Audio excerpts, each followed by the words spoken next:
Keep your hands and head inside the vehicle at all times. Buckle your seatbelts, check your mirrors, sit on back and relax. It's lights out and away we go for the Tall and Short of It podcast. Hello, and welcome to another episode of the Tall and Short of It podcast, where we're coming to you live from the deep end of a fake pool. I'm your host, Justin. And I'm Aaron. I would say let's dive in, but I think that might be risky. So Yeah, I don't think there's water there, dude. How's it going, man? Good to see you. It's going pretty good. Good to see you, too. I like starting the episode off with a little chuckle. How have you been? I've been doing pretty good. Looking forward to our episode, getting into some different topics, a little bit of Indy Car, a little bit of Miami Grand Prix preview, a little bit of LCS news that's popped up. But otherwise, I think it's a fun episode. We've got a little bit to get into. So, do you want to just get it rolling with the Rose, Thorn, and Seed for the week? Yeah, sure, man. I'll kick it off here. So, my Rose here, I've been recently working with a client once a week, and I don't want to say, like, a whole lot. Just the general gist is that we're seeing real progress with a bit of a changed treatment plan. We were doing X, now we're doing Y, and we've been like kind of really honing in on maybe what we were getting wrong, and now we're getting those things right. And it's really showing, both like subjectively, like by what she's reporting, and then also objectively by like what I'm finding on the actual tissue. So that is super fun. So that's my Rose for the week. Nice. My Thorn here is a little bit of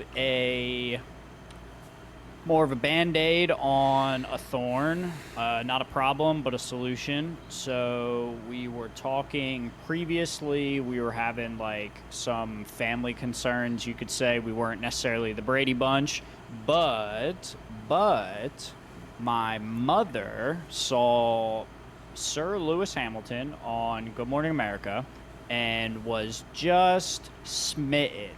And now this is how popular or how inflammatory last year's finale in Abu Dhabi was, because even my mom knew about it. Even my mom and my dad were kind of asking about it, and they were like, oh, so like what happened, like were you watching it live? And I was like, yeah. Me and Sarah like recounted the whole tale, and we're like, this is what happened and this is what didn't happen, and they were like, oh shit. So last year's Abu Dhabi finale, they got like a little taste, right? They got their foot in the door. They heard like their first little whatever. That's cool.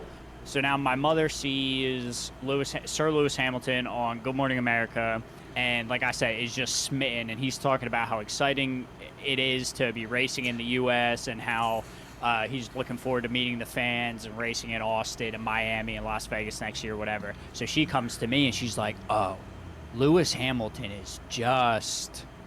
And I said, I know. I said, he's pretty great, isn't he? And she's like, yeah, he's like really cool.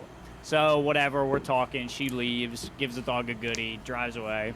And I had the idea. I was like, okay, she seems into it, at least like relatively, for maybe the personalities involved. She's intrigued. She's intrigued. Yeah. So I sent her a text. I said, hey, the Miami Grand Prix, it's at 3:30 on Sunday. I know that's Mother's Day. If you're not doing anything, come up, watch the race with us. Like, we'll make lunch. It'll be a good time. She messages back very quickly. Like, very quickly. She says, oh, that sounds great. Let me know what time. Let me know what to bring. I'm like, my God, I was kind of hoping you would just say no. But Miami Grand Prix, I'm looking forward to watching it with my mom. It's gonna be likely her first like race experience ever. Yeah, I'm looking forward to hearing like what her thoughts are, and kind of like, I can imagine that during the race you'll be like kind of explaining some different stuff. So I'm curious to hear how that goes, how she likes it and all. And I mean, for most likely an hour and a half or so of race and everything, that should be kind of entertaining for you too, to be like, what is she like curious about and everything with the race. Yeah, I'm interested to see what she latches on to. Like, she was a big hockey fan when I was growing up. She was like diehard Flyers. You would hear her in the bedroom, like, "Oh, get that fucking attack," whatever, Yeah. just yelling. And so, Like we may hear Willie throughout the the episode potentially with the Sixers playing. yeah, hopefully not, but yeah, similar to that. And so, like, she's at least privy to the thing. So, Gotcha. but like you said, I'm interested to see what she latches on to, what she's like curious about. So that's a little bit of a solution, not a problem for my thorn here this week. And then my Nice. seed, I'll give it to you really quickly. We've been seeing some positive effect. If you remember, we were talking about some changes that we made to the business website and kind of like framing it up and making it a little cleaner, whatever. And I really think we're seeing the benefits now of that, where we're seeing a bunch of new clients scheduling with that option and using the thing that we set up to better like help them and better like filter their experience. So it's cool seeing that like one to one, because other than that, we haven't really like made any other changes other than cleaning up some of our key material. So yeah, I think that's really cool, and we're seeing a bunch of new clients, so that's sick. So two Nice. That's things awesome. for Touch of Phoenix Elite Massage here. Give me your rose, thorn, and seed here, Aaron. Sounds good. So my rose for this week, it's a little like, I don't know. It was something that I just noticed that I was doing recently that I was pretty happy about. One of my big things with that I've talked about in therapy with my therapist and all is that I really want to, when I'm like going through different issues or problems or things like that, kind of like step back and evaluate it and maybe like try and think about things differently, because my instinct is to react to stuff. And so it'll kind of lead into my thorn a little bit, but I've been able to, like, when I've had tougher situations and all, like kind of step back from it, not immediately react, and like whether that's in like negative emotion or getting stressed out or worked up, I kind of like try and take like a overview look of things and be like, okay, well, let's think about this. Like, how does this affect different things? How does that work? And so, like, for me, that's a big positive, because I very much, like, in a lot of things in life, just rely on instinct. Like, my thing is to fix the problem quickly. Like, oh, there's a thing that happened. Okay, this is what I need to do to go fix it. Or, oh, like, that's going on. Oh, like, here, let me jump in and like just hands on, like, help out kind of thing. And so leading into my thorn, my thorn for this week, it is like kind of a tough one. So essentially, my property manager, that the woman who like brought me to this new company and everything, that like reached out to me about the position, she got moved to another location because they were not like super happy with like how she had done some different things on property. Not that she was like doing anything or like jacking anything up, but they like were like, she needs a bit more training on how we do things with this company. She had that many years with that company, and so like trying to put her somewhere where she can learn a bit more and all. But the shift happened really quickly. The way it seemed was kind of that our upper management didn't really communicate very well what the expectations were to her to be able to correct her mistakes or correct the things that they were like, oh, this isn't quite where we want it to be. And so I don't know. It's probably a little bit on both ends. Their side up in upper management in the corporate office, and then on her a little bit too. But because she is being shifted to this new property, they aren't replacing her with anyone because they like budgeted weirdly, and so they're like, okay, well, we'll shift her over there, shift her salary out of our budget, and that way we can like try and regain some of the like off balance stuff in the budget. And so now I'm taking on some more things at work. Our assistant property manager is like stepping into the property manager role. All this stuff's going on, and it was like a lot because I'm like trying to learn, trying to do a good job, and now I'm just having more stuff kind of put on my plate. And so, like I was saying with my rows, I've kind of been able to take all this in, and in a kind of stressful situation where all of a sudden I'm like doing a bit more than what I expected to be doing, and kind of just looking at it and just trying to figure it out and like reframing my mindset a little bit to keep as positive of an outlook on things as I can, in terms of like, I'm doing the best that I can. I'm going to work hard to try and accomplish all the things I need to. I'm going to prioritize things how I need to do what needs to be done. But yeah, like even though it's like not the ideal situation, being able to kind of step back and look at it and be like, okay, like this is how I need to look at it. Getting stressed out, getting frustrated, getting whatever is not going to benefit me. I just need to kind of think through and find solutions. And so I'm in the process of doing that. But yeah, so just not the ideal situation. So definitely a bit of a thorn this week for me. Big time. So, but it's the way things go sometimes, and so I'm just going to, like I said, keep doing my best, work through it, and try and figure it all out. So hopefully I'll have more positives, maybe some more seeds from that coming down the road. But for my seed this week, it's a little bit of a more funny kind of way to wrap this up, but I am looking forward to when Colleen and I move in, the fact that our place has codes for the doors.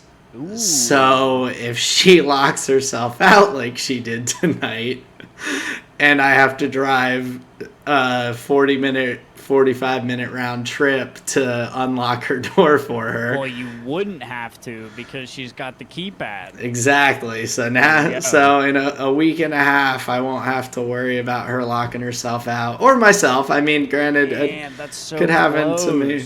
Could happen to me as well. But yeah, it's coming up quick. But I just thought that would be a little funny way to end with my seed.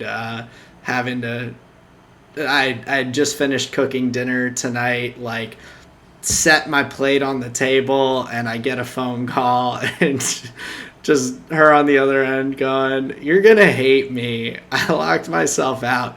And the funny part of it, I guess, or another funny part of it, is the fact that her brother and sister-in-law, who lived 2 blocks away from her, just moved last weekend.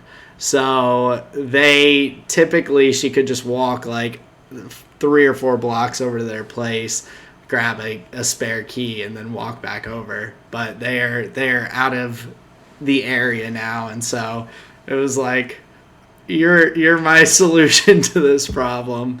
I'm like, all right, I'll get down there. Damn, and like a hero, you flew. I did my best, so I unlocked that door with ease and as expeditiously as I could. Damn, good word.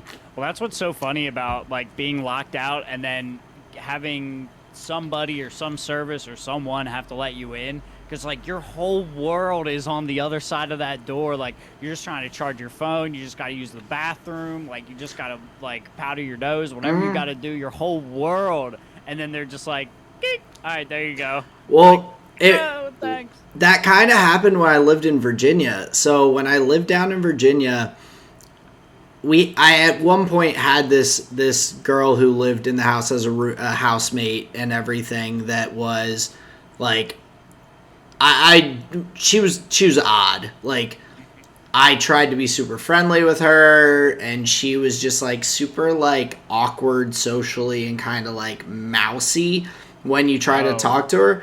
But then she was like, ate a mouse. She was like tiny, but she would like wake me up from a dead sleep, like coming down the stairs with how like heavy she would step on the stairs and everything. It was like, dude. And she was like, maybe she was being carried by her large boyfriends. Maybe she was like up on their shoulders. It was doom, doom, doom, doom, doom. Probably not, but yeah, okay. I mean, maybe I missed that.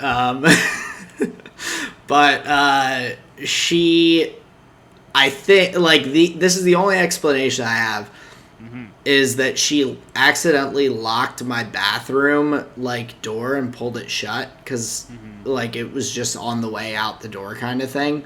Because I came home one day and my bathroom door was locked, and whoever had installed the door or whatever had installed a key lock on it, as opposed to, like, the little button one where you can, like, put the thing in the center hole and pop it open. Right. So, couldn't get in. I was, like, locked out of my bathroom for a day. I told my landlord, and she was like, oh, I'll just have to call a locksmith or whatever. Mr. Locksmith shows up with this little, like, gun doohickey, comes, walks in, doesn't even have to go past the first floor. He walks straight down the hall to the door, goes with the thing, click, unlocks, goes, here's the bill, sets it there, and out the door. Fucking 30 seconds, $200. I was like, yo. Yeah, they are stealing. They are stealing. I was like, man, but you can't buy those things, of course. I mean, logically, like, they don't want to, like, you have to. You got to hike to the ancient locksmith temple and have it bestowed upon you by a great locksmith master. No, I was curious. I looked it up afterwards, and I'm like, is this thing like a thing out there for the public? Because that seems dangerous to have this doohickey that you can just do a lot. And anything I looked up was basically like, you have to, only certain companies manufacture them, and you have to like provide your like business like information and like locksmith, like, I don't know, certification or whatever to get one of these things. I'm like, okay, that makes more sense. It just brutalized your door handle. It was, Yeah, man. It just came in there and said, you open up right now, buddy. Unjammed it real quick.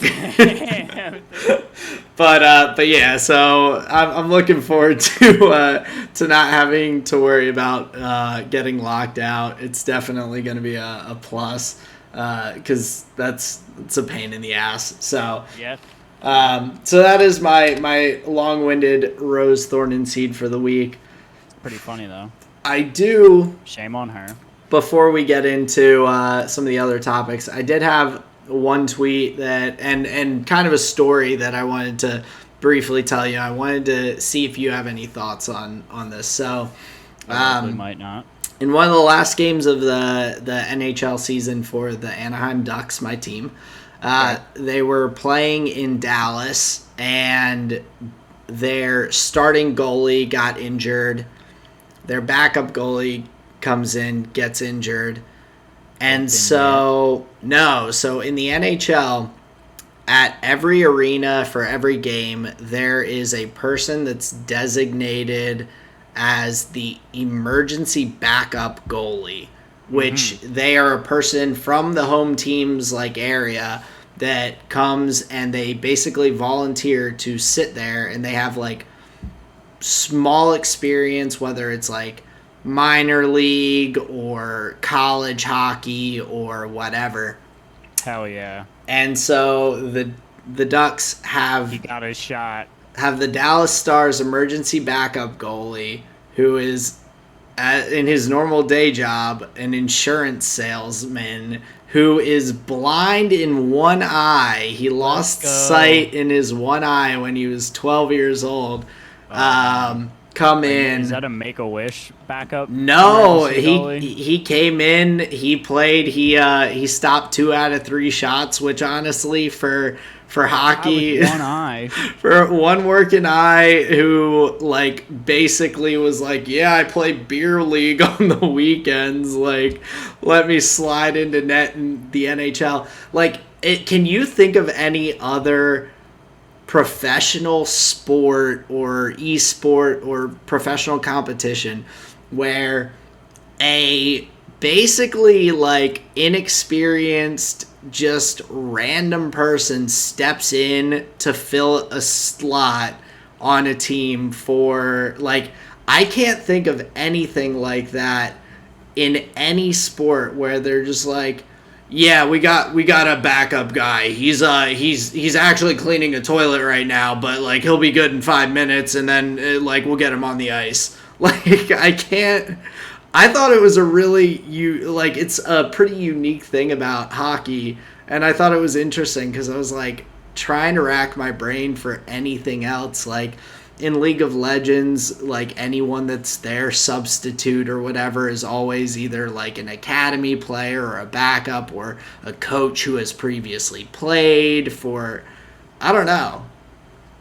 Maybe, okay, there was that one time, I don't know if you remember, but it was after the events in New York City. There was that one time that Tony Stark decided that he wanted to drive the F1 car instead. Because remember, Tony Stark owned an F1 car, and he was like, what's the point of owning an F1 car unless you're going to drive it? So he hopped in, drove it. It was actually at Monaco one time.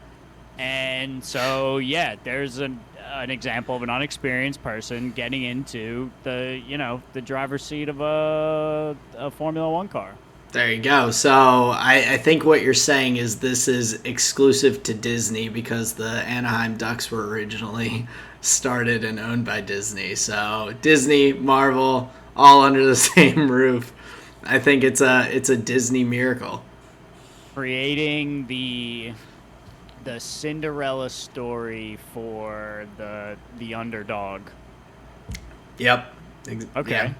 All right. I think that might be it. But I just I thought it was interesting, and I thought you might find that interesting to kind of hear and think about, because like if he stopped 0 out of 3 goals, I would say get rid of the rule. That seems dumb. One-eyed goalie who wants it, but 2 out of 3, that's pretty good. Yeah, for professional hockey, I was actually impressed. Like, I don't think I could get out there and stop 2 out of 3. No, I would get hit in the pads and just like fall over coughing. Yeah. I think I'd probably have a similar experience, depending on how easily I even make it to the goal trying to skate out there with all the pads on. Yeah, I might not even be able to fucking carry the weight of all that stuff. I'd probably just be standing there in net just like like a statue, just being like, trying not to fall over. I'm gonna stop it if they shoot it into my body. Yeah, for sure, man. But I guess we can start moving on. We've got a little bit of IndyCar. I know you watched some of the race highlights, or both? The race highlights. Okay. So what were your thoughts going through watching? Anything that stood out or that intrigued you to chat on for the Honda Indy Grand Prix of Alabama? So I'll stick to the predictable things. There was well, let me say this.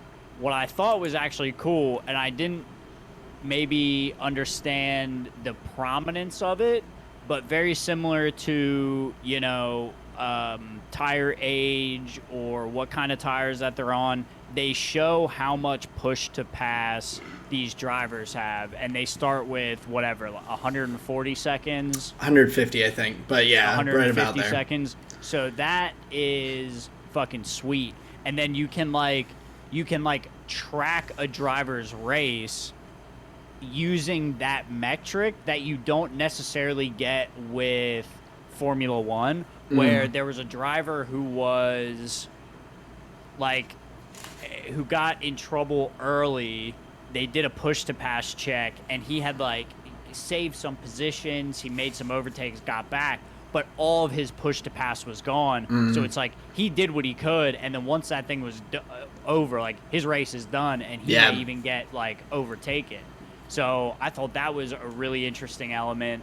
And then what I thought was pretty sick, and I think this goes to the casting, is the casters knew the minute that Award won the race, like with the overtake, where he was just a little later on the brakes into, I'm not even sure what turn it was, like just a little bit later, and nailed him on the exit. And they called it right then. He's like, that may be the move that like gets him the race. He even dropped back for the tire strategy, but they were even still confident that like based on the front runners, they hadn't pitted yet, so he had the opportunity. And it was just like, man, that's some like race IQ for the casters. And it was super cool as a fan. I was like, oh wow, that's like cool. Thank you for letting me know, because then I tracked that and it's like, oh wow, he's down in P4, but they think he can still win. Oh shit, the pit timing works out. It's like that was pretty exciting. Yeah, I thought it was pretty interesting. That's like one of the really cool and unique parts for me. I really enjoy seeing that and kind of watching the push to pass. I think it's so it's a lot more strategic than like DRS. Like obviously we know that some in races in F1 there are times where drivers will like use a little bit of more of their energy that they've reserved to try and push themselves into the DRS zone to try and get that. But I thought that was like the push to pass is a really unique aspect. The other thing that I thought was really interesting though was with the different tire strategies and all, it felt like the soft tires and the like hard, or I don't know if they're hard or like more medium, I think they call them prime. The like soft tires have a ton more pace than the harder tires do. Like insanely more. I like watching that, I was like, how are these guys gaining so much on each other? Specifically when Colton Herta was looking to pass Grosjean early on in the race. Like, he messed up big time, like, went way wide into the dirt, off the track, then had to get back on track, like, drive a little to clean his tires up and everything, and then next thing I know, he's right back on Grosjean's tail, and I'm like, how did he get there that fast? I'm like, that's insane. And so I think the differences in the speeds of the tires is actually pretty significant, because they mentioned at that point that he was on the soft like red wall tires and everything. So that was another thing that I noticed. I don't know, I need to watch more to realize if that's something that's every race, that it's like that significant of a pace difference. It may also be just the fact that they're like all their cars are essentially the same, other than like that. But that was pretty interesting. And the other thing, and of course it's all around Grosjean, when he bumped his teammate Graham Rahal towards the end twice. Hearing the announcers get so like into it and riled up was so funny. Like they're like, oh, can't wait for the post race because I'll see what's gonna happen. Grosjean's a pretty big dude, but like I don't like after that incident, it's like is that they would like as it's like a WWE, like I'm like Romain Grosjean, he's not fighting anyone. Like he is. They said like he did it on purpose, and like they really swing out a little bit, but.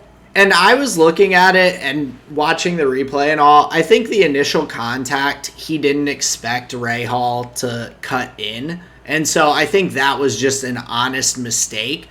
I think that the second time they touched in that turn, though, was just because of the first time they touched. It looked like his tire, like he had a little bit of a speed wobble, or almost like lost the off. I think when his he lost the car a little bit still going, and I don't know, from what it looked like to me, it looked like his tires hadn't regained full grip from that bump and kind of being thrown off. And so he wasn't able to like avoid it like he would have wanted to. It looked like he had like when you see cars come out of a turn and hit the acceleration a little too fast, they get that little wobble of the back end. Like you see a little bit of that in the replay, and I think that's probably what caused him to have the second thing.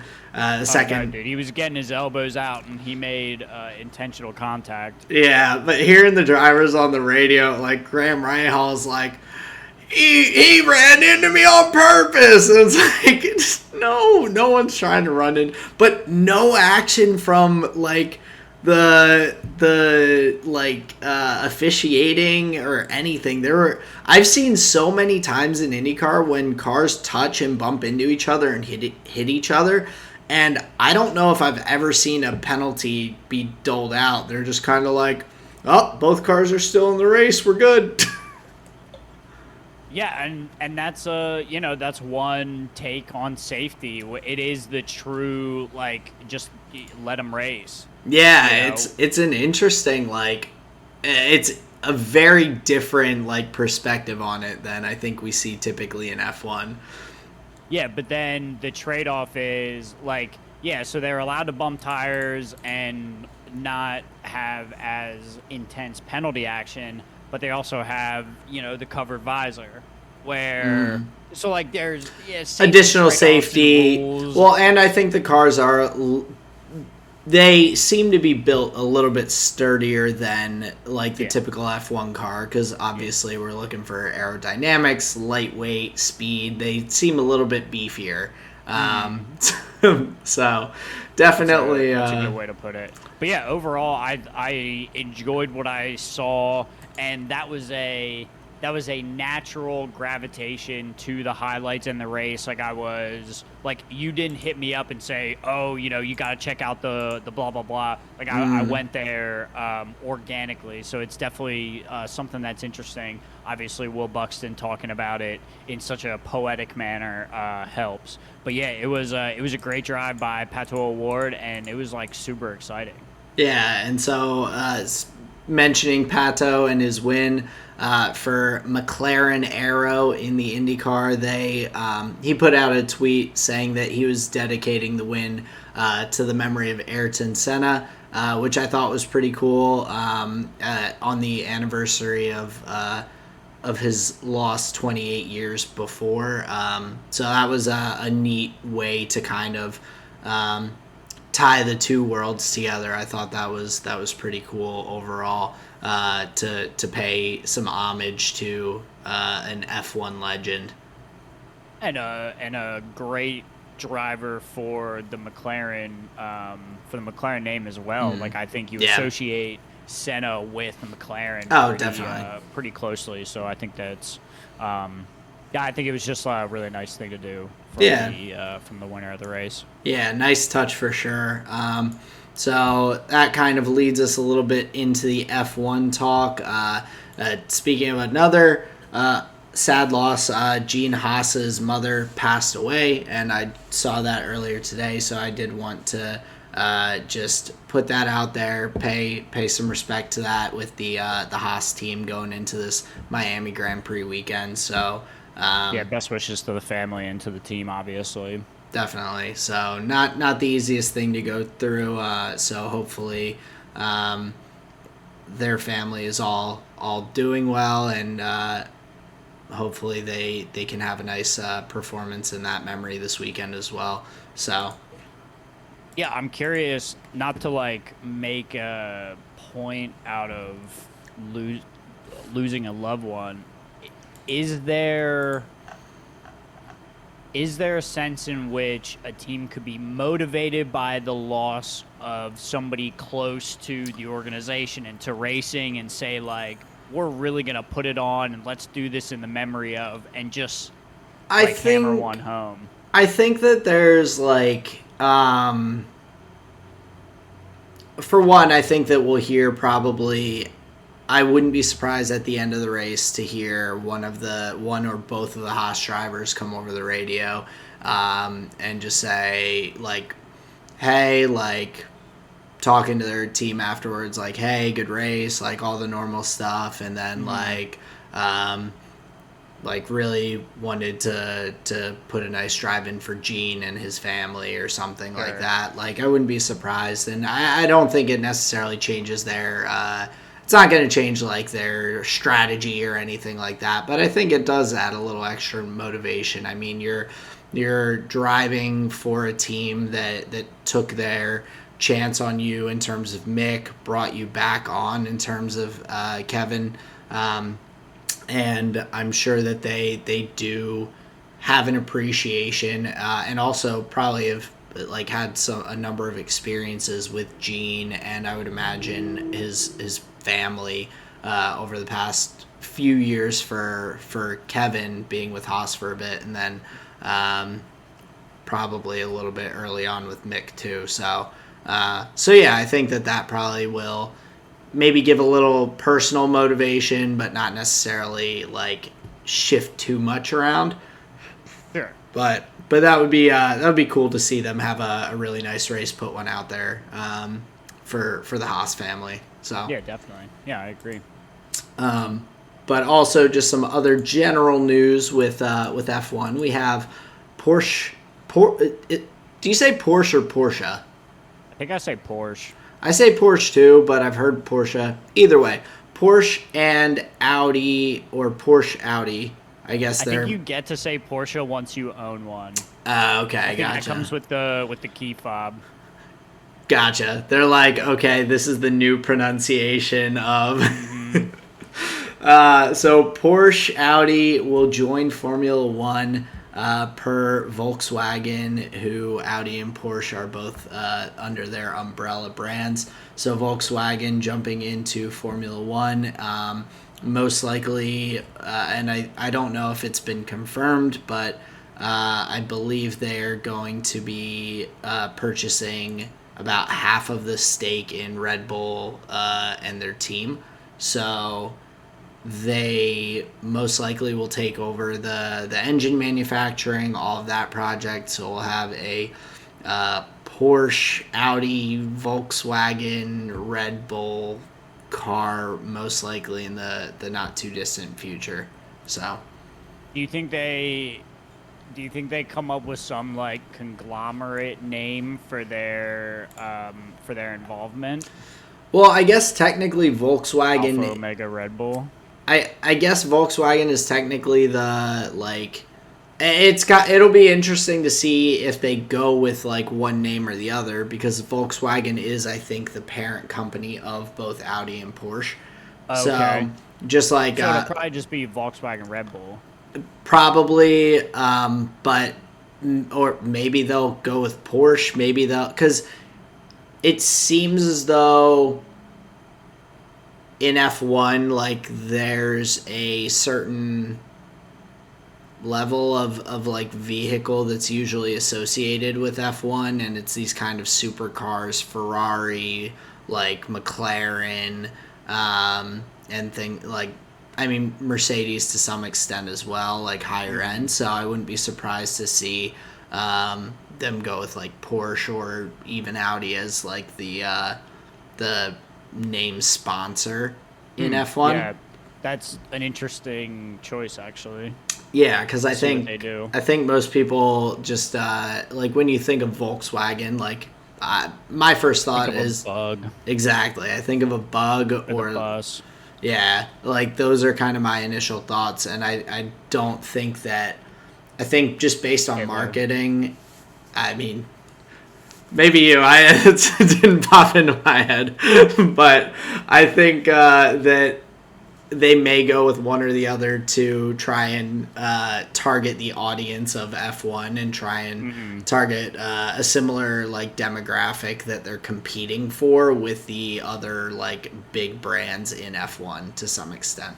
Sure. So like using a parent or using a title sponsor that's going to have the same like name recognition as a Mercedes or a McLaren or a Ferrari. Yeah, which I think Porsche probably has the like most similar like level comparison to those. Right. I mean, Well, I don't know. Right now they are Oracle Red Bull, which is Oracle is like their like testing software. But still, I think that part of like the red or part of the F1 naming uh, just is set to like include the engine manufacturer, because we have Okay. like, so like for the official constructors like names, you have Ferrari, Red Bull Racing, RBPT, which I guess that would be like Red Red Bull Bull. powertrain. Yeah. Mercedes, McLaren, Mercedes, Alfa Romeo, Ferrari, Alpine, Renault, Alpha Tauri, RBPT, Haas, Ferrari, Aston Martin, Aramco, Mercedes, and then Williams, Mercedes. So all of them have the like engine manufacturer, the power Right. manufacturer at the end of it. So even though you would say like Red Bull Oracle for like the actual sponsor, like when they're referring Oh to them my in God, they're F1. different. Yeah, so the title sponsor and like the actual official team Oh my God, mind names blown. are, yeah. So I think that it would still be like Red Bull Oracle, like with the as the title sponsor and everything. But then when you're Right. looking at the constructor for championship, it would end up being like Red Bull Racing Porsche or Red Bull Racing Volkswagen. Oh, it might be. What if they change it to? So it'd be like Red Bull Racing VWPT Yeah, Volkswagen some yeah. powertrain. So it could be something like that. Okay, gotcha, gotcha, Um, gotcha. The nomenclature of Formula One teams. yeah, Very interesting, actually. it definitely is, and I think just in terms of I don't know when or if Volkswagen has previously been in F1. For some reason, I feel like they have, Hmm. but I think that is just an interesting addition to have another um, team coming into just in general the Sure. potential engine manufacturers, because that also, I mean, I remember just a couple of years ago when Red Bull decided to go back to Honda and bring Honda back into F1. They were previously a Renault and Mm-hmm. like power unit team, and they were like, "Oh, we're not really happy with Renault. Like, let's go." Like, they were taking kind of almost bids of like what other Mm-hmm. options. And the other options at the time were Mercedes or Ferrari engines. Like, that was Mm-hmm. it.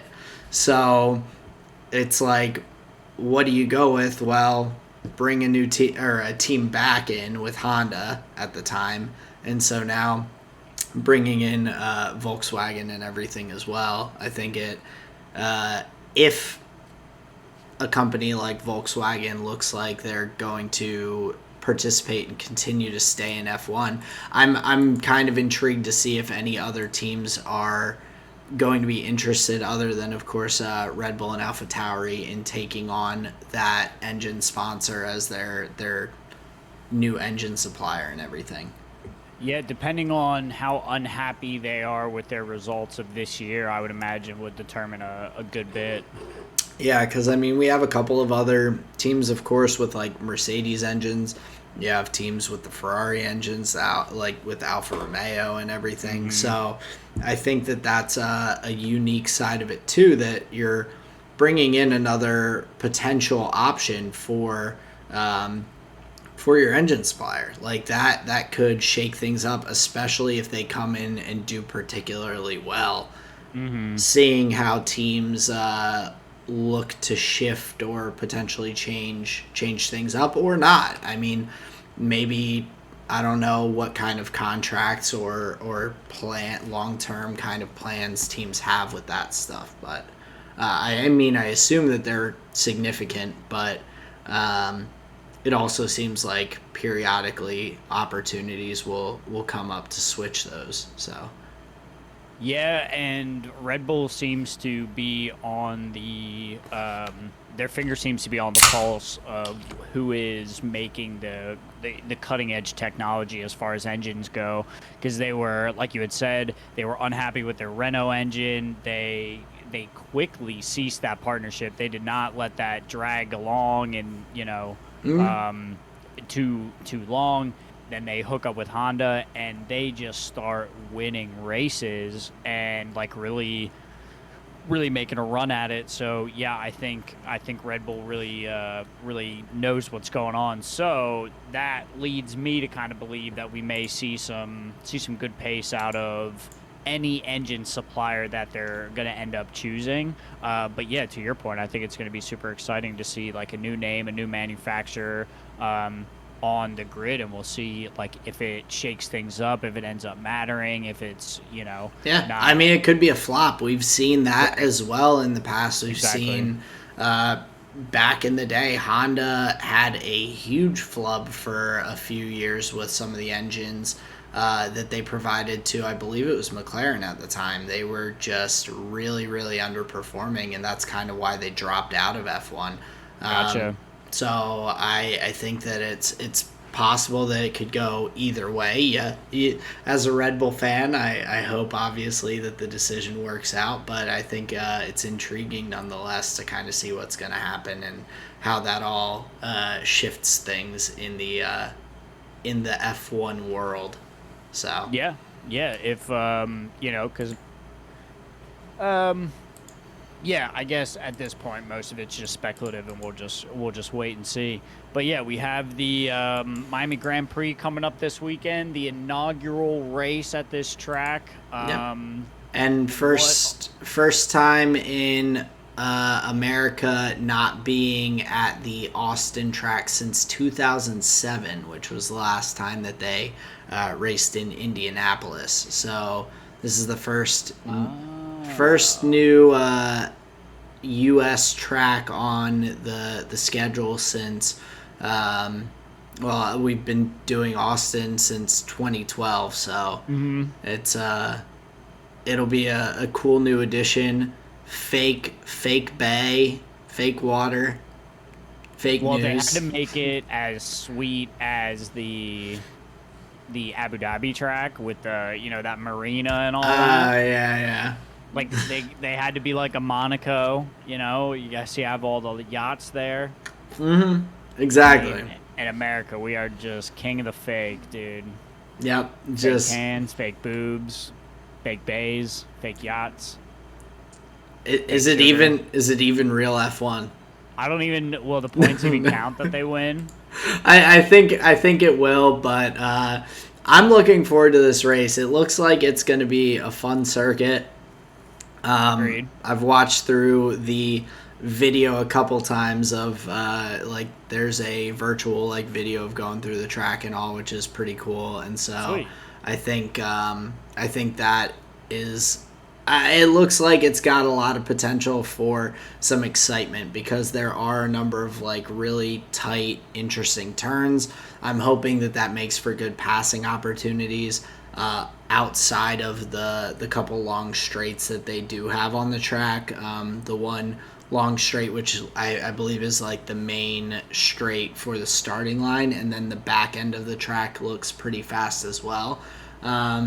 But yeah, a lot of ins and outs kind of throughout the middle of the track that could be room for excitement, I guess, is the best way, especially with first time the track's been driven on by these drivers. I'm sure we'll see some mistakes. I'm sure we'll see some uh, people taking advantage of things that they see that maybe not everyone else has caught on to yet with that inexperience of the circuit. The one thing I think that is going to be useful is with the new FIA regulations. They said the white line is the track limits, so we won't have any like monitoring at turn 4, but not turn 7. You got to be on the back half of 9, but on the front corner of whatever. Yeah. Um, so yeah, I think that's going to be better. Where maybe we just get like um what do you say? Maybe you get an interesting an interesting first look at a track because the racers are inclined to color within the lines. Yeah, I think You know what I it's mean? 100%. I think you're going to force the driver, like, I think that is going to create or cause any mistake that's made to kind of be a significant mistake, because if you are consistently going across those boundaries because you're just misjudging or having trouble with figuring out the breaking point or different things for certain turns, you're going to get penalized for it. You're going to get times deleted in practices, times deleted qualifying. I'm sure we'll see plenty of times get deleted just based on people not staying within track limits. Like, there looks like there will be some high speed turns and some ones that are tight enough that I wouldn't be surprised to see people flub those. So Yeah, big time, especially looking at it. So it looks like Sector 1 is the, like, starting at the building in the middle, you go down. It's a right-handed track. So the first turn is that little corner right-hander, like, in the center of the track. yeah, And so then it goes around. And then that long straight at the top is Sector 3.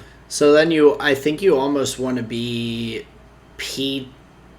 I think P2 might be a better or a easier starting position than P1 in terms of track position then, because you would Yeah, be it on the may right be one of hand. those scenarios, Yeah, I where think P2 that. isn't bad. Yeah, I think P2 is probably a good spot. So, but yeah, looking at it now with all the sectors and everything, I think it will be pretty interesting because you do have the really short DRS zone that goes from the end of the lap into Sector 1.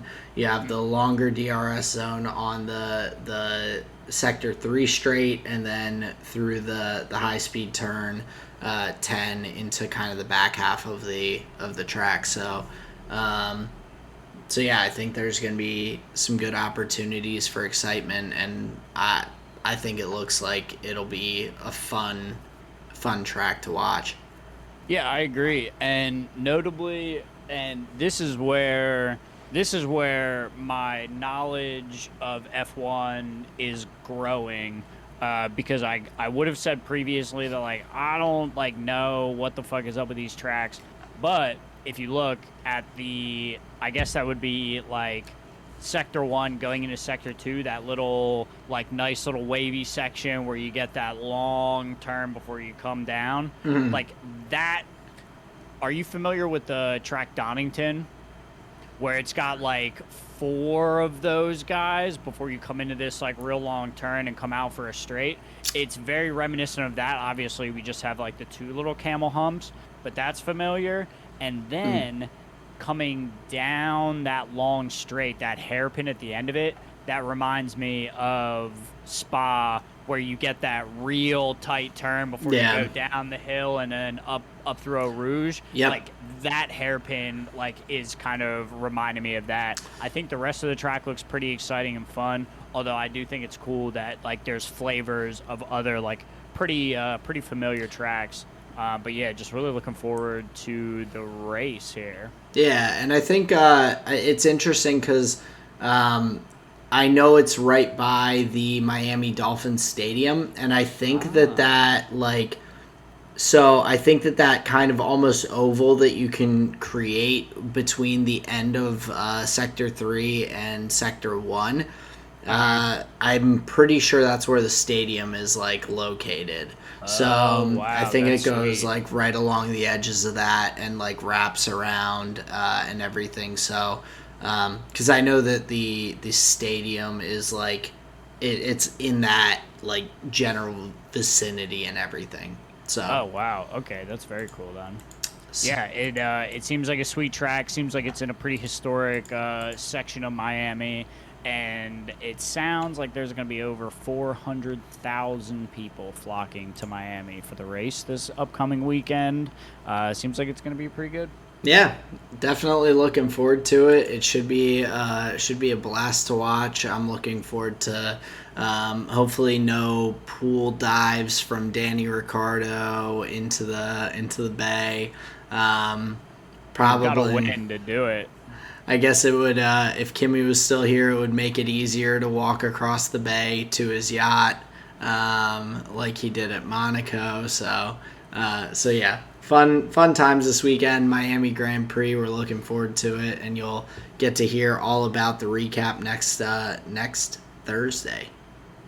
The one thing I do want to just to just to hop back over that fence just real quick. I know we were talking before we turned the lights on, and we were having a little conversation about like what's going on with Mercedes. Is it the end of the road here?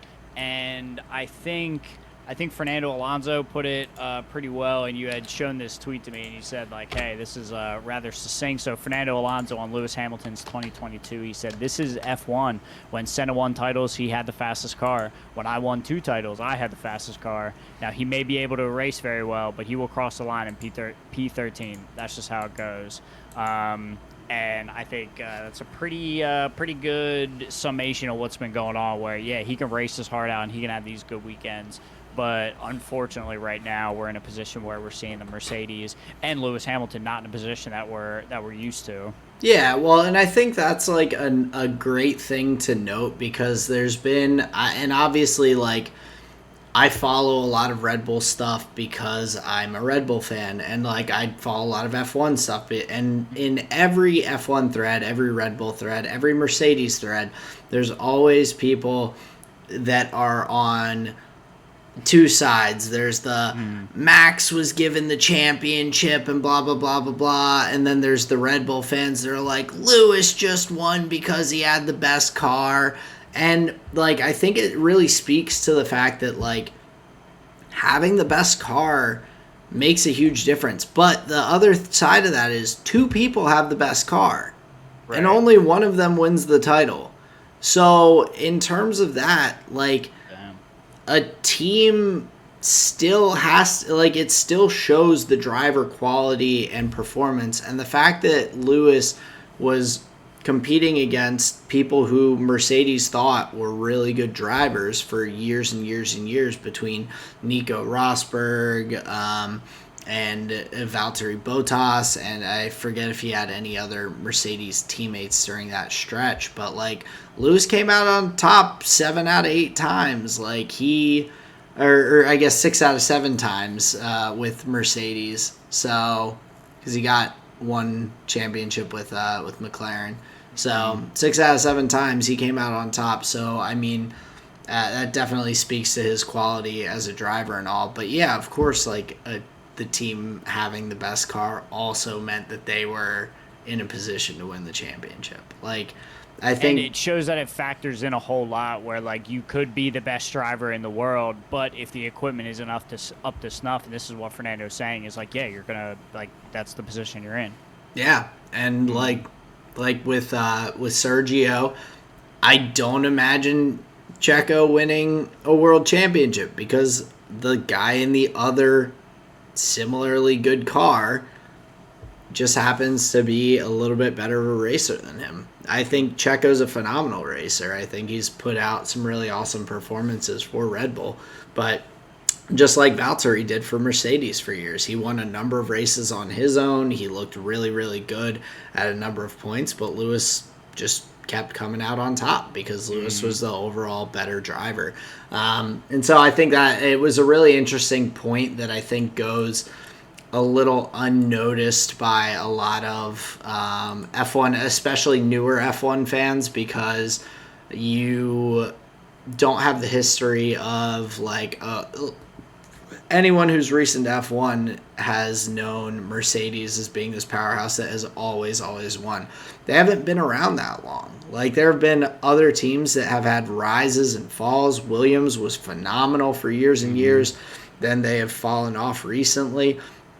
There was a team that came in and won a world championship and then was gone in no time with Braun GP. Like there have been teams that have been blips on the radar, and then other long-term teams that have had their ups and downs. And so I think that Fernando kind of highlighting that in that statement and being really realistic about the situation was interesting. And then you were mentioning and speaking to the fact that with Lewis, he has kind of volunteered himself and his car to be the guinea pig for Mercedes, because they're looking at it. They saw early on in the first race of the season that they had some significant issues that they needed to address. The porpoising, a lot of different other aerodynamic things, I'm sure, and just like different components that we don't even necessarily notice. And so, yeah, George is putting it out there, performing well. But Lewis has taken it on to do different setups, different scenarios for the car to try and give them data and everything for the vehicle that will, like, I imagine that Lewis is prepared to be in F1 for another couple of years, because I think it sounds like he is doing his best to set up the team for adjustments that will make success in the near future. I don't think he's just doing it out of the kindness of his heart. No offense to Lewis. He has been knighted. I think he has lots of kindness in his heart. But I think he's doing this because he's a competitor and he wants to fix the problems and be in a car that can compete for championships again. Like, I don't think he's doing it for the fun of it. No, for sure not. And you hit on a great point, and it is one of the pillars that I go back to, like, often in my head, where you don't put yourself in a position to win the game. You put yourself in a position to win the most games over the long term. Yep. Right? Yeah.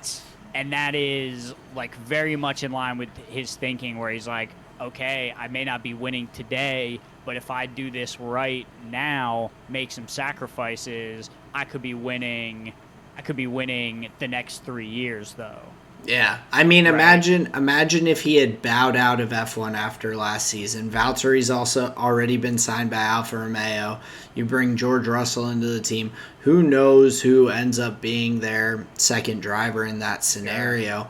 But it's most likely not going to be someone who is going to have Be the able to work through these setup issues. and have the veteran leadership to say, hey, let's figure this out and everything. It's going to be a younger, newer driver who's trying to prove themselves and say, hey, no, I'm here. Like, let me, like, I want to be here for a long time. And, like, you don't know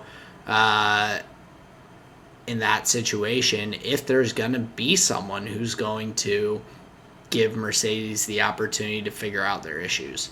Or if there is, you get a situation like Mazepin and Mick Schumacher, where, God bless their hearts, but they were just like spinning, running over each other, like hitting walls left and right, like, and that was two rookies on a team. So yeah, it could have been a very different look for Mercedes. But yeah, I just wanted to highlight that tweet because you highlighted it to me. I didn't want to miss it because I thought it was actually a pretty succinct summation of what's been going on in 2022. But do not count the inevitable out just yet. I imagine we will see Mercedes shaking up the top of the grid here very shortly. Yeah, and I don't know if that's going to mean a run towards the Constructors or Drivers' Championships this year. Most likely not, based on how things have gone thus far. But we've got 20 more races. We do. We still have a lot of season to go, so there's still opportunities. George Russell has been up there with the points and has kept Mercedes relatively close. Like, you never know what could happen. There's a lot of time left, so you're and that's 100%. What makes me believe, like, I will not believe that Mercedes has a bad car. You don't go like P4 with George Russell with a bad car. Yeah, and I mean, I do think that in some instances, like the last race, I think that it was difficult to pass for everyone. So I think George, like I had mentioned on previous episode, that George had put himself in a good spot early on with his qualifying result and then a really phenomenal start of the race to jump a few spots. And that then from that point on, though, he didn't really move at all in place. He just got a really good start, got ahead of the mayhem that happened, and then was and then was in good shape. Lewis got stuck towards the back with all the mayhem and then was stuck in that position for the whole race. And so, so I think that, I don't think that Mercedes necessarily has bad car. I just think that they don't have the same kind of car that we're used to in terms of like being able to see, like, it's not a car where Lewis can take a grid penalty and this and that and start in 20th and clawing time. Yeah, and just like running through the field. Like, it's just not the same as it was, which doesn't mean it's a bad car. It just means it's not a dominant car like it was. So yeah, definitely interesting to see. I guess we'll continue to see how their improvements go throughout the season, figuring things out. I know that I saw some stuff out about, I think it was both Mercedes and Ferrari looking to make some changes to the vehicles to hopefully help with the porpoising issue. And so I think if, like, for Mercedes in particular, I think that if they can get that hammered down, then maybe they can have some better performance and get some of the better straight line speed and some of the things that they're lacking right now. So yeah, agreed. I think overall, just to kind of seal up, I think we have a lot of question marks coming into this weekend. I think the free practice sessions are going to tell us a lot. Looking forward to qualifying to see how that goes. But yeah, overall, I think we are early enough where right now it's kind of all to play for. I think we're going to see teams adding development parts, where I think Red Bull had a bunch at this last race. I don't think Ferrari had any. So yeah, I think it's just going to go back and forth, and we're just going to continue to see these battles.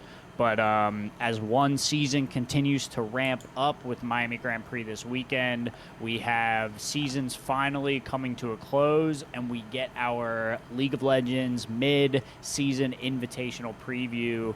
I just want to talk a little bit about kind of the patch that we're going to be playing on. I want to recap last year a little bit and just talk about the upcoming tournament.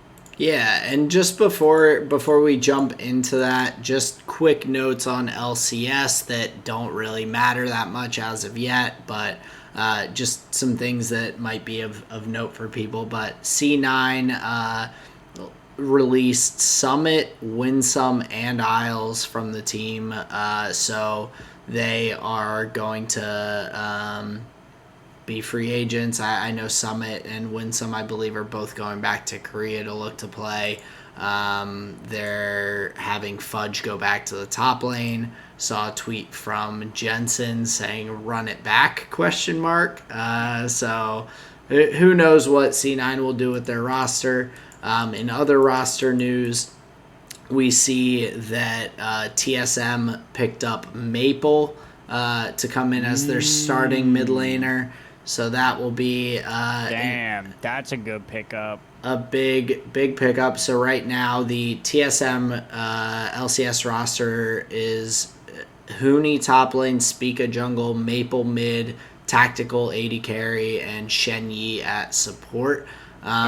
So it'll be an interesting thing to see with the different roster changes, but I just wanted to make quick notes before we get into what you were mentioning with MSI, the teams that are going, patch, and all of that. Exciting stuff for 6 days. 6 days away till the start of MSI, May 10th. And honestly, it has just gotten better as it's gone. Like, do you remember the mid-season used to be the time for the show matches and the caster games, and they would do those, which is Yeah. And then the like, oh, this is the actual tournament though. Well, And it was yeah. like, how were we supposed to take that serious? They were just playing Teemo versus Teemo. Yeah, I'm glad that they've shifted like the all-star show match stuff to like post-season kind of like afterworlds. I think that's when they shifted it to. I think that they haven't really had much of it over the past couple of years with the pandemic and all, but yeah, I like MSI used to not be what it was. We are making MSI great again. Make MSI great again. But we're looking forward to it. It's going to be a really good competitive tournament. I think one thing that I had seen that I would love to see is the winner of MSI getting an automatic bid to Worlds, because I think that also I had seen some conversation about that, and I felt like that would be another good way to make MSI a super valuable target for teams overall, to get an automatic bid to Worlds that is not reliant on their region or anything like that. I think that would be I think it's the whole concept of, like in the LCS, you're looking at, oh, spring split doesn't matter. All that matters, like the points in spring split don't go towards who goes to the world championship, and it doesn't matter if you win. This would be a way to lock that up. Yeah, I think it would be a nice way to promote better competition. I think teams do care about this, but I think it would be a nice nod to the team that at the halfway point in the year was the best team in the world, to be able to go and attempt to perform similarly in the world championship, because I think we have seen some teams win. I don't know if we've seen teams win MSI and miss Worlds, but I think it would open up room for another team to come in as well. So we have seen that, I do believe. I think we've seen it a couple of times, actually. Well, oh yeah, did T1 win MSI and then not make Worlds that year? I think so. Yeah. I think that was 2020. So I think like in those instances it would be... they beat Gen G 3-0. Yeah. Oh wait, no, that was from the LCK Spring Playoffs. Never mind. Okay, Gotcha. Hold on. I'm looking at the wrong things. Never mind. Well, but I think like, so right now we have a system where of the top 4 regions, like NA, EU, LPL, and LCK, the top 2 regions get 4 bids, and those next ones get 3 to Worlds. Why not have the top region, the region that won Worlds the previous year gets 4, the other 3 get 3, and you throw in instead of that second best team getting 4, you throw in the winner of MSI as a free bid. Right, because there could be that gives like wild upset potential for there to be like a detonation focus me at Worlds. Yeah, or like EU being the 3rd best region and G2 a couple years ago winning MSI. EU gets a 4th bid to Worlds and everything, and LPL or LCK gets 3. Like, I think it's there are ways to do it without very different group stages. Yeah, and there's a way to do it without negatively affecting the other regions that they have, and like you don't have to kick out PCS or Turkey or Brazil or LATAM or any of those. You just open up an opportunity by limiting the 4 major regions to like, oh, you only get 3 instead of 4 unless you are the best region from the previous year. Right. No, for sure. That is that's a really interesting idea. So I think it would be a cool way to do it, but I know you wanted to talk a little bit more about the teams, a little bit about the patch and everything going into MSI and kind of what we're looking to expect. Well, I basically just wanted to do just like a little general overview of last year's midseason invitational because if I do say so myself, I think the tall and short of it did a pretty good job of coverage.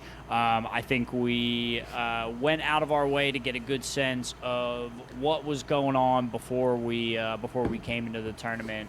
So I think going into this year, I just want to kind of highlight some like the winners, some of the players that we had, and then talk about the patch, and then go ahead into this year. So last year's midseason invitational, the top three were Royal Never Give Up, who is again back this year. They are the Chinese representative, top seed coming out of China.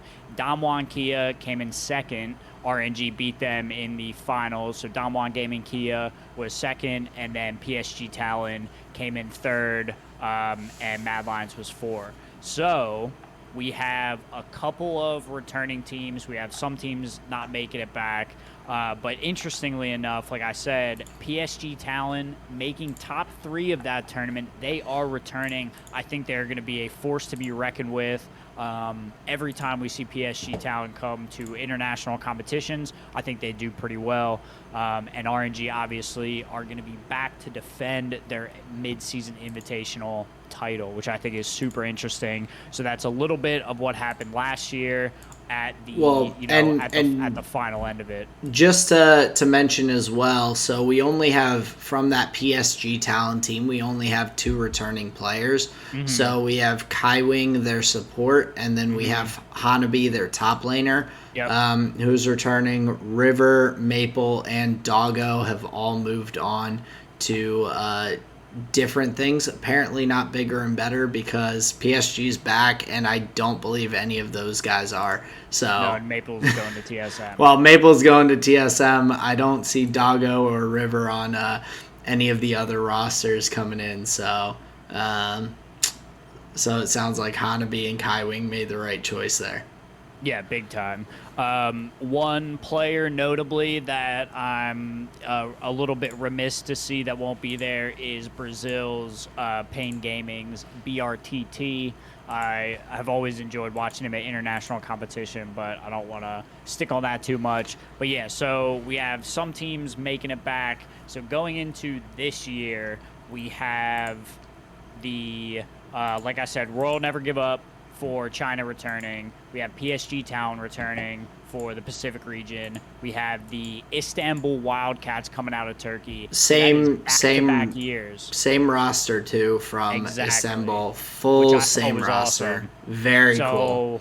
I'm looking forward to seeing the Wildcats again because obviously coming out of last year, they're going to have way more experience than they had. They just did, that's multiple splits now where we've seen the Wildcats be at the top of the table in Turkey. So I'm actually very much looking forward to see how they do. And then we had Detonation Focus Me coming out of Japan, which every single time I see them play, even in their Valorant games, I think they are a solid org. They put together really good strategies and teams. So, again, I'm looking forward to see DTFM at the tournament.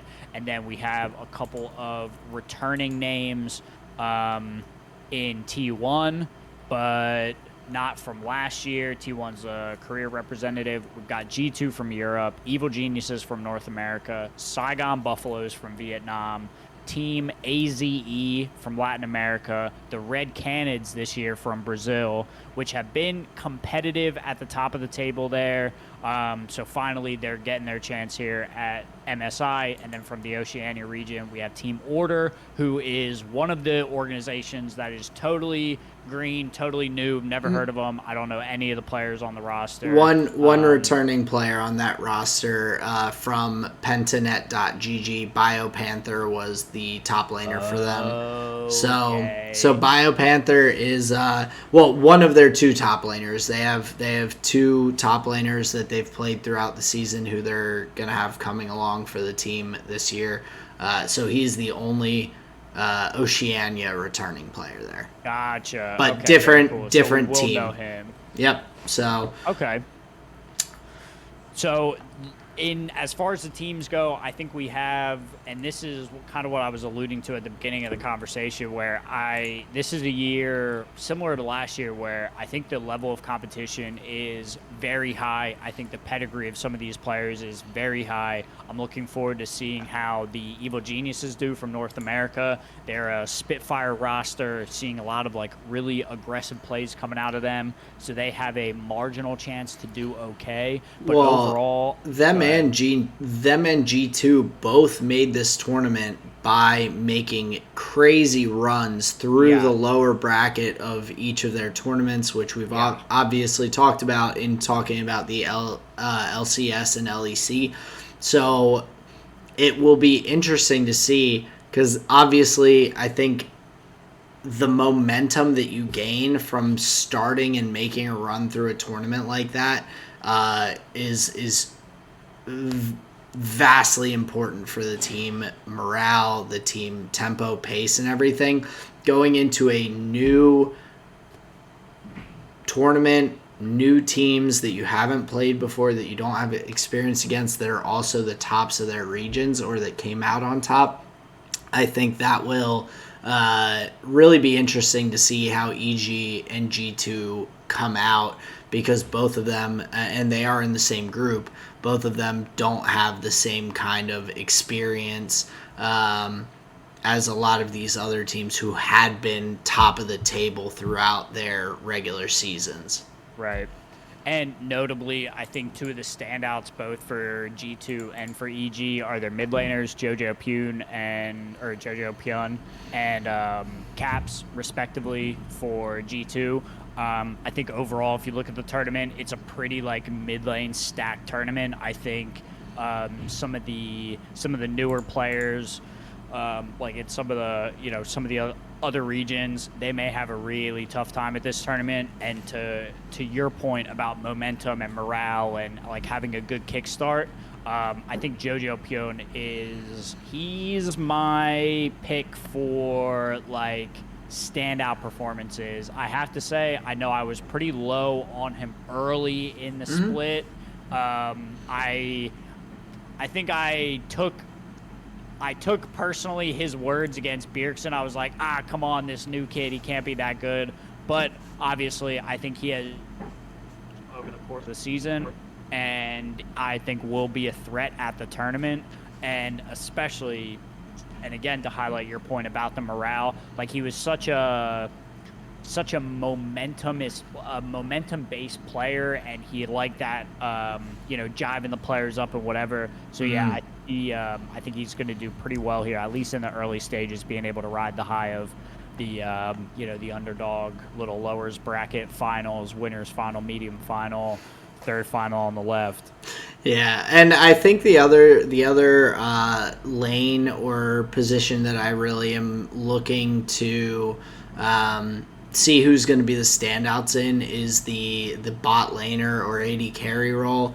I think between the performance that Danny put out there throughout the LCS season, especially in the playoffs, Flacked for G2 Esports performed extremely well coming in to replace Reckless, one of the most famous Western League of Legends players ever. Gumayuse, Gala were both extremely important in Gala their was so good in teams. the finals. Yeah, so like those players have propelled their teams there. I don't know too much about some of the smaller regions that are coming in, but I do know Holy Phoenix, of course, has played on the international stage before with Istanbul Wildcats. Yep. I believe Titan for the Red Canids was a player who, if I'm remembering correctly, has at the very least made it to the play-in stage at Worlds. Okay. If I'm Man, good memory. He made it Worlds 2021. So last year he made it with Red Canids, and they lost 3-2 to PCE, which I believe was in the best of fives to go to the World's main. main Gotcha. group Okay. stage. So that was in the play-in. So he is another person who's been in international competition before. Utapon for Detonation Focus Me was another player who's had that international experience.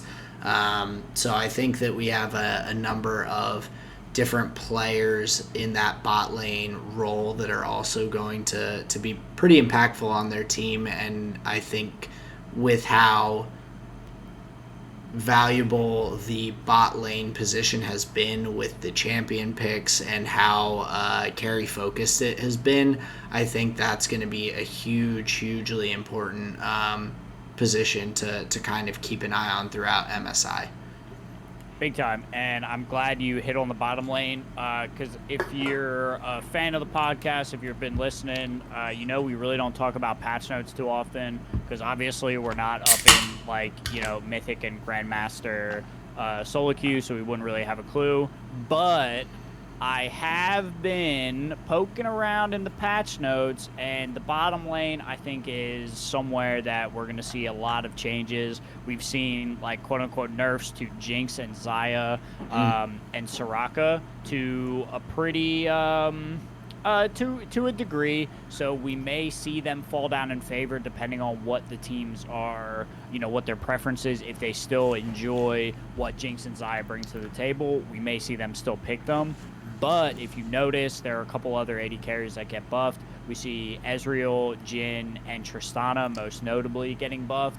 And those are all champions that we see already from certain players and teams. So there is a world where we may see the bottom lane priority swap up depending on how much these patch changes have affected the bottom lane matchups. Well, yeah, and I think we'll still consistently see Zeri being banned out. I think that we'll see Aphelios as kind of the primary pick, but I think you're completely right with that in terms of teams picking champions that maybe are better suited to their specific team comp play style or their player.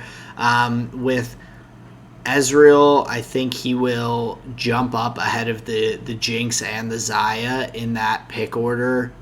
So I think that would probably be the third tier, I guess, in that, behind the Aphelios and the Zeri. Gotcha. Yeah. But I think that I guess not third tier, but third best AD carry. I think we'll see Ezreal jump up because in general, I feel like he is always one that is played consistently in international competition because of the mobility. It fits really well into different poke comps, which a lot of teams, because of the importance of the games and everything, almost settle into in terms of having mage mid laners. We'll probably see a lot of Syndras, a lot of Oriannas, a lot of Rises, and I think that Ezreal paired with that to provide additional poke and everything before team fights will be super valuable. I think after that, the Tristana may jump back into the mid lane. I think we've seen that a number of times as well throughout competitive play, and seeing that get buffed, I think that could jump up into that mid lane priority to allow some more flexibility for teams, whether it's with different jungle matchups or top lane matchups. Yeah, big time. And like I said, we're not in the Korean Super Solo queue, so we don't really know what's going to be cooking up before the tournament. But what I do know is that I'm very excited to see some of these teams face off and what we're going to get.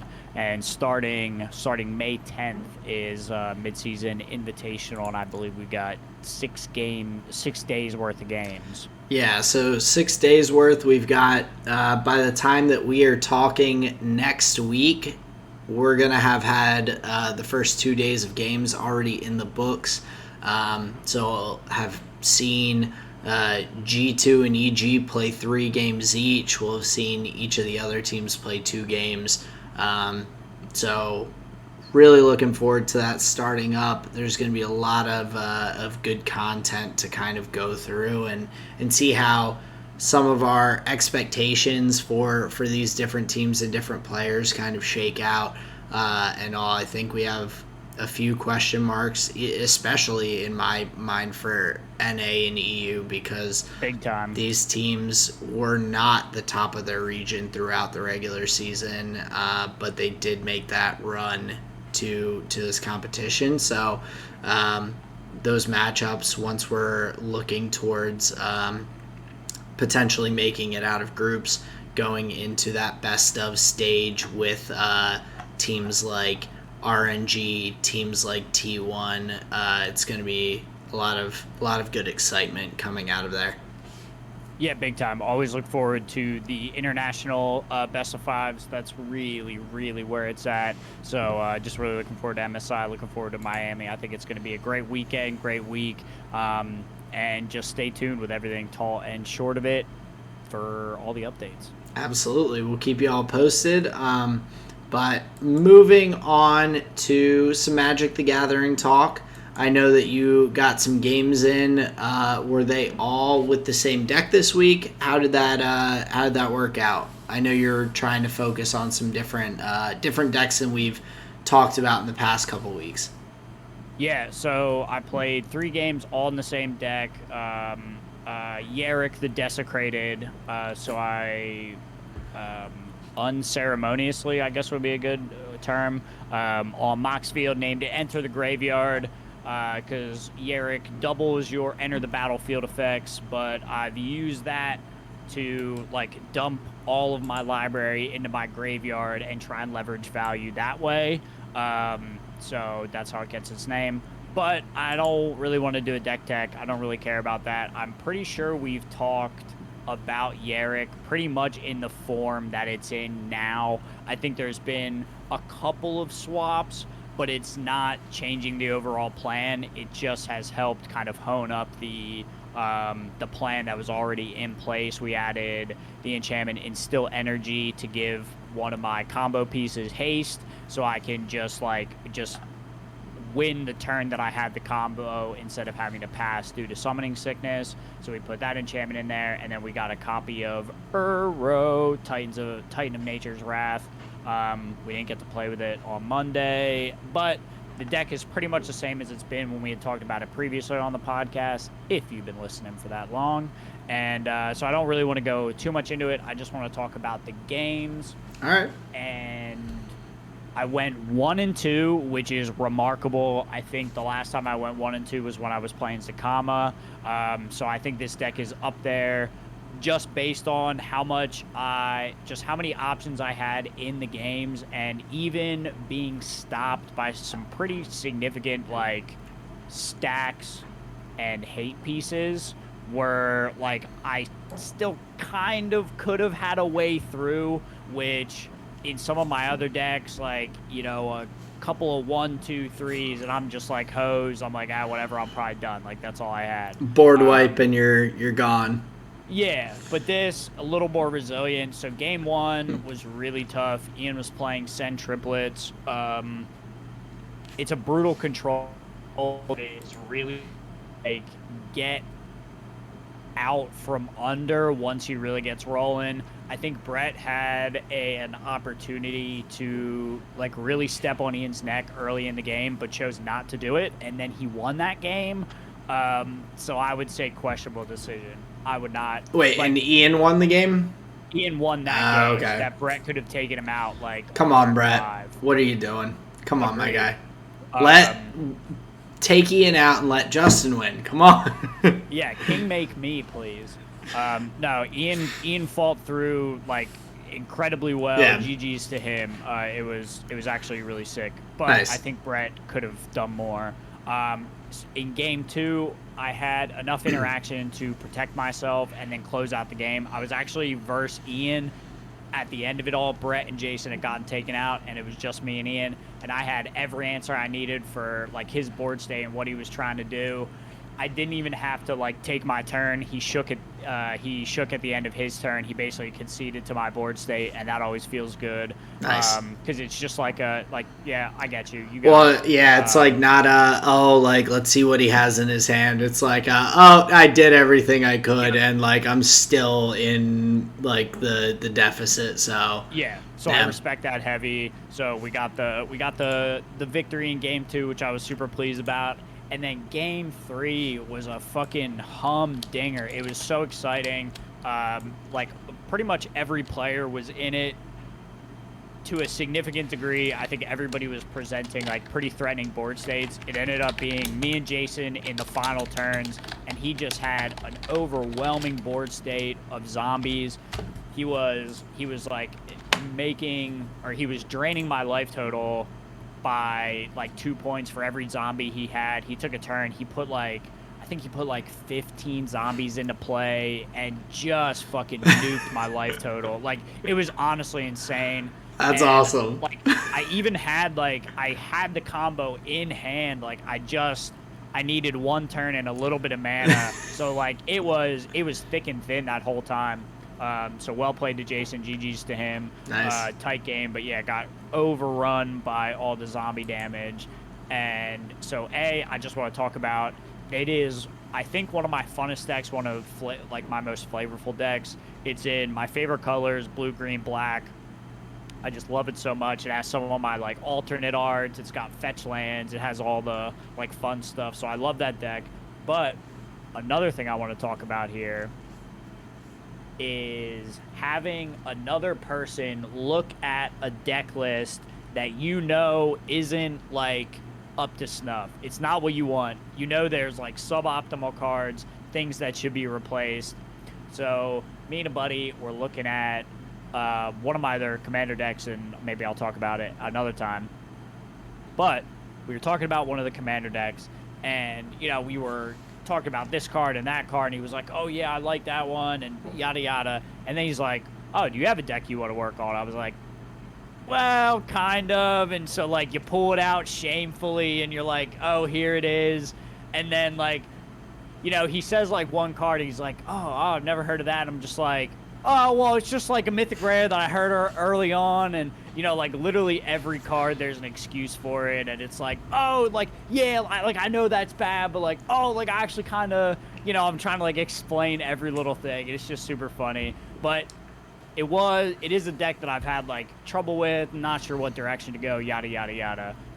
But yeah, it was just super funny to get like help with a deck list, because I've never really done that. I've never consulted anybody before about my deck list. I've never been like to Ian like, hey, what should I put in this? And yeah, like, I know you've like say, yeah, good idea. You've like looked at like online deck lists that are like, this is the like gold standard for this like specific commander and all, but not like for the like Commander 9 format where it's all like you're not actually gonna put like you're not using any proxies. It's all stuff that you've pulled from packs or bought individuals of, and everything that you're looking to utilize.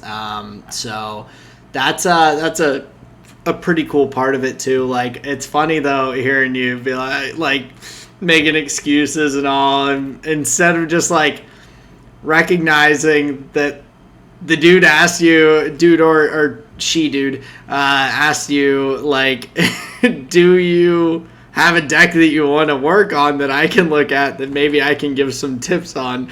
And you're like, oh, this is a deck that I want to work on, but whoa, hold on, this is why it's the way it is. Well, and that's like, instead of just being like, here, this is the deck that I need to work on because things aren't right. Here, look at it. Help me. That is how wrong it was. That's how bad it is. It's just like a dirty closet where none of your clothes are full. Well, yeah, but like, oh, look. But also, was that due to like you pulling cards for other decks, or was it due to just like you not focusing on that deck specifically as one to build? Like a little bit of that, like, and I don't think I ever put money into it. Like a bunch of my lists, I've done like Card Kingdom orders, and I'm like, I want this card, I want that card. I'm pretty sure Aloro has always been cards that have been in my collection, and I'm just like swapping yeah. them out and moving them around and trying to figure out what works best. So that's also a component of that as well. Oh, 100%. And I'm not like embarrassed or whatever. No. It's super funny seeing like, oh my God, yeah, like some of these choices are insane. Like when you look at it by yourself, when you're just like scanning your collection, like it seems reasonable. Like, it works. Yeah, but then somebody presents like one idea and you're just like, oh my God, I was that far off. Right? Yeah. Like the first card he suggests is just a 10 out of 10. And it's like all 3 out of 10s in the deck. So it's like, all right. So basically what I'm trying to get at is that session was super helpful and it was really fun. So just like absorbing myself in Magic recently, and it's kind of been a good time. Nice. That's awesome. So yeah, man. Very, very cool. And hey, maybe we'll end up getting to see Allura played in the Allura, right? You just said? Allura, yeah. Allura played in the Commander 9 League. I think what'll end up happening, just for, just to lay it out, I think we'll do one more session where I may take a look at another list or another deck I want to put together, and then once I have like kind of 2 halves of a good order put together, I'll get the singles, put them together, and then I'll probably take it down and play test it and get back to you on that. But nice. I've been talking a lot about cardboard here for a little while. Aaron, give me your flavor of the week. All right, so getting to the end of the episode here, flavor of the week for my food this past week. Colleen and I went to a wedding this past weekend. So my food was the hors d'oeuvres from the wedding. They had some really good hors d'oeuvres. They had roast beef on bruschetta. They had these little like wonton dumpling things with this nice little sauce, all this stuff, and it was all delicious. The most entertaining part for me though was that I catered. I don't know if I've talked about this on the podcast but back in the day I worked for a catering company. I catered for a number of years, probably 50 to 100 weddings that I catered, all sorts of different events. And so when you're a server carrying around a tray of hors d'oeuvres, it can be pretty awkward. Like you're walking and you're just trying to like kind of just make eye contact with people that you're like, please take these off of my tray so that I can go back and then I can sit for a few minutes and then I can bring out more hors d'oeuvres. And so this one girl in particular, like, realized that me, Colleen, and her friends that were like hanging there in a certain spot were like, don't tempt me with a good time. Like, yeah, we'll keep eating these yummy hors d'oeuvres. And so this one girl was like, I know how to get rid of my tray, and just kept coming back to us again and again. And so like after like 2 or 3 times of her coming by with the tray, she's coming by and we're like, we shouldn't, we can't, we're not going to eat our, like, the actual dinner if we keep eating all these hors d'oeuvres. And she's like, I mean, they're nice and warm. They're here. And we're like, all right. So it was just funny, like, seeing that, reminiscing a little bit from my time catering and being like, yeah, like, I 100% found the people who I knew I could get rid of stuff with, so I could, like, go, like, feed them food and then be like, all right, like, back off to chilling for a little bit during the craziness. So, because it's got to be pretty obvious the people that don't want food, and there's a lot of people that don't want the food, and you're just like right there, like, hey, do you?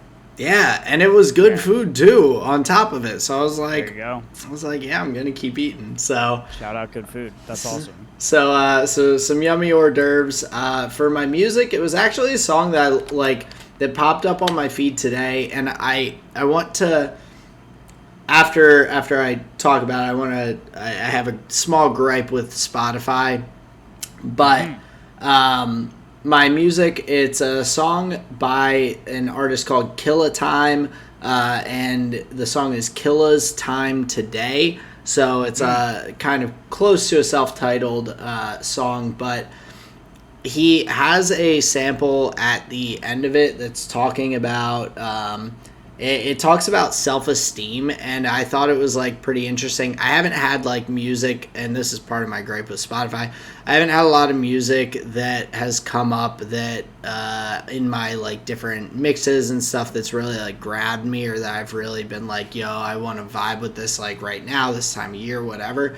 And so like I was just listening, and it was one of the few new songs that Spotify has put into my like feeds, and I'm like, get to this part, and it's talking about how self-esteem is like a lot of people look at self-esteem and they base it on other people's perspectives of them and this stuff, and like your self-esteem is so almost dictated by like outside perspectives, and they're like, that's not self-esteem. And I don't know what the sample is from, but like, that's not self-esteem.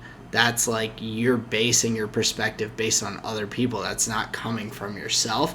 And it was just actually a really interesting like thought to think about, because I know personally I've had a number of different self-esteem issues over my years, and things that I've not been super happy with about myself, but I realize that like you do kind of base a lot of those things on outside perspectives, and there's things that you assume that people are thinking, or you assume that people like deem not okay or whatever that about yourself, that it's really like you're almost either like taking these things that are out in the world and just like putting them on yourself, or you're just not looking and saying, what do I like about myself, or what do I think about myself, and you're just listening to all the things around you. And so I thought that was interesting. It was a cool little sample that popped into that song, and it kind of got me thinking a little bit. So I wanted to shout that out, kill a time on the episode today. But my gripe with Spotify is like, all of my made for you playlists are all just a collection of songs that I have in other playlists, that they're just like, here, you listen to this song, like here, that we're putting them all together, instead of like giving me like, I want the option of like, okay, I want 50% music that I like, or that I have in other playlists that all like have the same genre or whatever, right, and 50% new music that I don't have saved or in something, right, that you're bringing in. Like, I feel like all of my playlists that Spotify gives me, they're just like, yeah, you listened to this before, here, keep listening to the same song again and again and again, even though it's not like, I'm like, no, I want some new music. I give me something interesting. So that was that's my small gripe with Spotify and my music for my flavor of the week. For my show, some of the little bit shorter, but Colleen and I have been watching Schitt's Creek, getting back into that a little bit, watching more episode. Funny show. I really enjoy it, and it's like quick episodes that so you can kind of fit it in a little bit wherever. So that is my visual medium for flavor of the week, and that is me wrapping it up on my flavor of the week. I love a show that you can fit in anywhere. When I'm at a funeral, I just think, man, I wish I could just get my dramas in, and there you go. Exactly. You got to get your stories wherever you can, man. At a funeral, in a car, at the grocery store, wherever you need them. Let me hit you with my flavor of the week really quick. So my visual medium, I'm just going to shout out my whole watch later list that I had on YouTube. There were like 75 videos that I had on there that, you just add to say, hey, I'll watch this later. And there were some things that I was like, I'm not really interested in that anymore, or like, got my fill of that, so I trimmed it up a little bit. And then I just started at the top, and I watched the video, reflected on it a little bit, watched the video, reflected on it a little bit, and I was like, wow, I put some great little gems in here to like watch later. So I've done, I've nailed through like 4 or 5 of my, watch later, little educational, like, hey, this is like a cool thing to learn about, just stuff like that on my YouTube. So I think that's been pretty cool. My food for the week, Sarah got from Shady Maple. Pretzel roll buns for sandwiches. Dude, I'm so about it. Dude, pretzel roll, like, sandwich day back in, like, when you're eating school food, which for some reason makes me feel like that's kind of like what jail food would be. They're like, here's that's a lot exactly of, like... what jail food is. But the pretzel roll, like, turkey or ham sandwiches with cheese, those days were always pretty fire. So... imagining if that was a real, actual good pretzel roll. That sounds bomb, man. Yeah, with some spicy brown mustard on it. It was good stuff. So yeah, shout out Shady Maple for that one. And my music, I have on here my music / interesting thing for the week. I tuned into the Beyond the Grid podcast on F1 Nation, and they had on Alexander Rossi, the Indy 500 winner and current P13 in the IndyCar Championship. And he talked a lot about his stint in Formula One. He talked about a little bit behind the scenes with teams and how like deals can go and whatnot. So that was a great hour-long chat with, I believe it's Tom Clarkson who does the interviewing, and it was with, like I said, Alexander Rossi, and that was super interesting. Very cool. Take a gander. But yeah, that's my flavor of the week here. Nice.